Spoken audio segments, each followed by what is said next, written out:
Ako si Paulita Gomez, pamangkin ni Doña Victorina. Mayaman, maganda, talagang kahali-halina. Taglay kong karikitan ay pumupukan ng mata. Lahat ng iyong nanaisin ay nasa akin na. Kinailangan kong mamili para sa akin ay sino nga ba ang mas matimbang? Si Isagani na aking tinatami o si Juanito at ang kanyang salapi?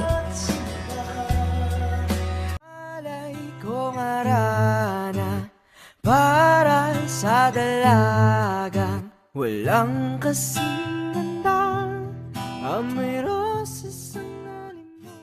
Si Isagani na isang makata na mapagmahal sa bayan na mayroong simple at payak na pamumuhay.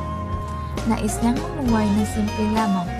Mahal namin ang isa't isa ni Isagani, ngunit hindi magkatugma ang gusto namin sa buhay.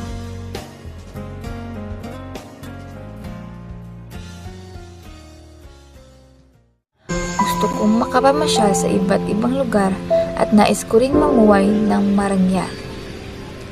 Ako'y nalungkot sapagkat hindi iyon kayang ibigay sa akin ni Isagani. Sa kabila ng pagmamahal ko sa kanya, ay iba naman ang aking pinakasalan.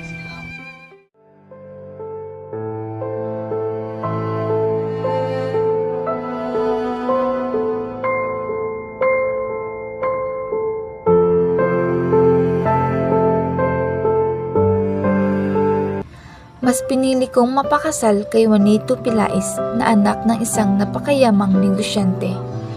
Sapagkat alam ko na lahat ng mga pangarap ko ay mapagbibigay nito. Sa aming kasal ni Juanito ay imbitado ang lahat ng mayayaman at kilala sa lipunan. Naging ninong din namin sa kasal ang Kapitan General.